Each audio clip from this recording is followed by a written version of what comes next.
ನಮಸ್ಕಾರ ಆತ್ಮೀಯರೇ, media house ಕನ್ನಡಗೆ ಸ್ವಾಗತ.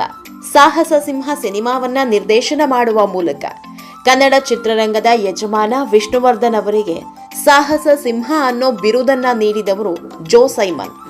ಒಂದು ಪ್ರೇಮದ ಕತೆ, ಸಿಂಹ ಜೋಡಿ, ನನ್ನ ರೋಷ 100 ವರುಷ, ಮಹಾಪ್ರಚಂಡರು, ಊರಿಗೆ ಉಪಕಾರಿ, ಸಿಡಿದೆದ್ದ ಸಹೋದರರು, ಹೀಗೆ ಒಂದಕ್ಕಿಂತ ಒಂದು ಅತ್ಯದ್ಭುತ ಸಿನಿಮಾಗಳನ್ನ ಕನ್ನಡ ಸಿನಿಮಾ ರಂಗಕ್ಕೆ ನೀಡಿದ ಹೆಗ್ಗಳಿಕೆ ಇವರದ್ದು. ಬರಹಗಾರನಾಗಿ, ನಿರ್ದೇಶಕನಾಗಿ ಹತ್ರ 47ರಿಂದ 48 ವರ್ಷ ಸಿನಿಮಾ ರಂಗಕ್ಕೆ ತಮ್ಮ ಸೇವೆಯನ್ನ ಸಲ್ಲಿಸಿದ ಜೋ ಸೈಮನ್ ನಿನ್ನೆ ಸಂಜೆ ಹಠಾತ್ ನಿಧನರಾಗಿದ್ದಾರೆ. ಈ ಮೂಲಕ ಕನ್ನಡದ ಹಿರಿಯ ಕೊಂಡಿಯೊಂದು ಕಳಚಿದಂತಾಗಿದೆ. ಹಿರಿಯ ಕಲಾವಿದನ ಸಾವಿಗೆ ಇಡೀ ಕನ್ನಡ ಸಿನಿಮಾ ರಂಗವೇ ಕಂಬನಿ ಮಿಡಿತಾ ಇದೆ. ವಿಷ್ಣು ಪಾಲಿನ ಫೇವರೇಟ್ ನಿರ್ದೇಶಕರಾಗಿದ್ದ ಜೋ ಸೈಮನ್ ಬಗ್ಗೆ ಒಂದಿಷ್ಟು ವಿಷಯಗಳನ್ನ ನಿಮ್ಮ ಮುಂದೆ ಹೇಳೋದಿಕ್ಕೆ ಬಂದಿದ್ದೀವಿ. ಈಗ ಅಲ್ಲದಿದ್ರೆ ಇನ್ಯಾವಾಗ ಹೇಳೋದಿಕ್ಕಾಗುತ್ತೆ ಹೇಳಿ. ಹೀಗಾಗಿ ಕನ್ನಡ ಸಿನಿಮಾ ರಂಗ ಕಂಡ ಅಪ್ರತಿಮ ಪ್ರತಿಭೆ ಬಗ್ಗೆ ಒಂದಿಷ್ಟು ಮಾಹಿತಿ ಕೊಡೋ ಕೆಲಸವನ್ನ ನಾವು ಈ ವಿಡಿಯೋದಲ್ಲಿ ಮಾಡ್ತೀವಿ. ಈ ವಿಡಿಯೋ ಶುರು ಮಾಡೋದಿಕ್ಕೂ ಮೊದಲು ನೀವಿನ್ನೂ ನಮ್ಮ ಚಾನೆಲ್ನ ಸಬ್ಸ್ಕ್ರೈಬ್ ಮಾಡಿಲ್ಲ ಅಂದ್ರೆ ಮಿಸ್ ಮಾಡಬೇಡಿ, ಈಗಲೇ ಸಬ್ಸ್ಕ್ರೈಬ್ ಮಾಡಿ. ಈ ವಿಡಿಯೋನ ಕೊನೆವರೆಗೂ ನೋಡಿ, ನಿಮ್ಮ ಅನಿಸಿಕೆಗಳನ್ನ ಕಾಮೆಂಟ್ ಮಾಡಿ. ಆತ್ಮೀಯರೇ, ವಿಧಿಯಾಟ ಹೇಗಿದೆ ನೋಡಿ, ಎಂತಹ ವಿಚಿತ್ರ. ಕಲೆಯನ್ನೇ ಉಸಿರಾಗಿಸಿಕೊಂಡಿದ್ದ ಜೋ ಸೈಮನ್ ಕರ್ನಾಟಕ ಚಲನಚಿತ್ರ ವಾಣಿಜ್ಯ ಮಂಡಳಿಯಲ್ಲೇ ಪ್ರಾಣ ಬಿಟ್ಟಿದ್ದಾರೆ. ನಿನ್ನೆ ಕನ್ನಡ ಚಲನಚಿತ್ರ ವಾಣಿಜ್ಯ ಮಂಡಳಿಯ ಸಭೆ ಇತ್ತು. ಈ ಸಭೆಯಲ್ಲಿ ಜೋ ಸೈಮನ್ ಕೂಡ ಭಾಗಿಯಾಗಿದ್ರು. ಕನ್ನಡ ಸಿನಿಮಾ ರಂಗದ ಬಗ್ಗೆ ಒಂದಿಷ್ಟು ಚರ್ಚೆ ನಡೀತಾ ಇತ್ತು. ಈ ವೇಳೆ ಇವರು ಒಂದಿಷ್ಟು ಸಲಹೆಗಳನ್ನ ನೀಡಿದ್ರು. ಹೀಗೆ ಚರ್ಚೆ ನಡೀತಾ ಇರೋ ಹೊತ್ತಲ್ಲೇ ದಿಢೀರ್ ಎದೆನೋವು ಕಾಣಿಸ್ಕೊಂಡಿದೆ. ತೀವ್ರವಾದ ಎದೆನೋವಿನಿಂದ ಅಲ್ಲೇ ಕುಸಿದು ಬಿದ್ದಿದ್ದಾರೆ. ಸಿನಿಮಾ ರಂಗದ ಗಣ್ಯರೆಲ್ಲ ಅಲ್ಲೇ ಇದ್ದಿದ್ರಿಂದ ಕೂಡಲೇ ಹತ್ತಿರದಲ್ಲಿರೋ ಮಲ್ಲಿಗೆ ಆಸ್ಪತ್ರೆಗೆ ದಾಖಲಿಸಿದ್ದಾರೆ. ಆದ್ರೆ ಯಾವುದೂ ಪ್ರಯೋಜನವಾಗಿಲ್ಲ. ಅಷ್ಟರಾಗಲಲ್ಲೇ ಪ್ರಾಣ ಪಕ್ಷಿ ಹಾರಿ ಹೋಗಿತ್ತು.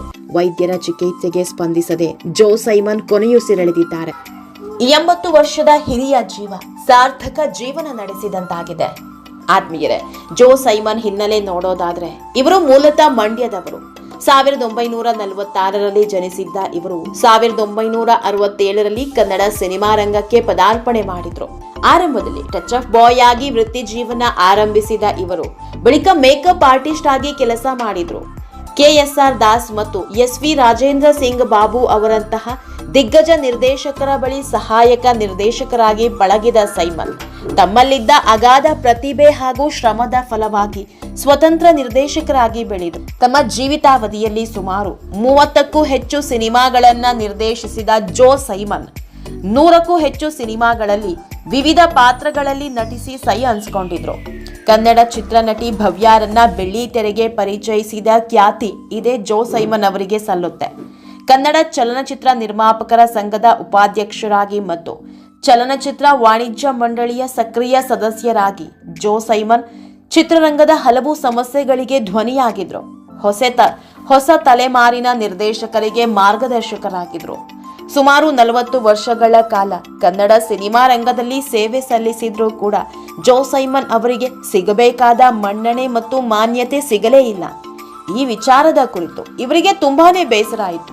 ಜೋ ಸೈಮನ್ ನಿಧನಕ್ಕೆ ಕನ್ನಡ ಸಿನಿಮಾ ರಂಗ ಕಂಬನಿ ಮಿಡಿದಿತ್ತು. ಚಿತ್ರರಂಗದ ಹಲವರು ಸಂತಾಪ ಸೂಚಿಸಿದ್ದಾರೆ. ಜೋ ಸೈಮನ್ ಅವರ ಜೊತೆಗಿನ ನೆನಪುಗಳನ್ನ ಹಂಚಿಕೊಂಡಿದ್ದಾರೆ. ಜೋ ಸೈಮನ್ ಸಾವನ್ನಪ್ಪಿದ ಕೆಲವು ಗಂಟೆಗಳ ಕಾಲ ಅವರ ಪತ್ನಿಗೆ ಈ ವಿಷಯವನ್ನ ಹೇಳೇ ಇರಲಿಲ್ಲ. ಯಾಕಂದ್ರೆ ಗಂಡ ಹೆಂಡತಿ ಅಷ್ಟು ಅನ್ಯೋನ್ಯವಾಗಿದ್ರು. ಇವರಿಬ್ಬರದ್ದು ಅಷ್ಟು ಅದ್ಭುತ ಬದುಕು. ಪತಿ ಸಾವಿನ ಸುದ್ದಿ ಕೇಳಿ ಎಲ್ಲಿ ಶಾಕ್ಗೆ ಒಳಗಾಗ್ತಾರೋ ಅಂತ ಮೊದಲಿಗೆ ಹೇಳಿರ್ಲಿಲ್ಲ. ಆತ್ಮೀಯರೇ, ಕನ್ನಡ ಸಿನಿಮಾ ರಂಗ ಕಂಡ ಮಹಾನ್ ಕಲಾವಿದರೊಬ್ಬರು ಮರೆಯಾಗಿದ್ದಾರೆ. ಅವರ ಆತ್ಮಕ್ಕೆ ಶಾಂತಿ ಸಿಗಲಿ ಅನ್ನೋದಷ್ಟೇ ನಮ್ಮ ಆಶಯ. ಆತ್ಮೀಯರೇ, ಈ ವಿಡಿಯೋ ನಿಮಗೆ ಇಷ್ಟವಾದಲ್ಲಿ ಲೈಕ್ ಮಾಡಿ, ಶೇರ್ ಮಾಡಿ, ಕಾಮೆಂಟ್ ಮಾಡಿ.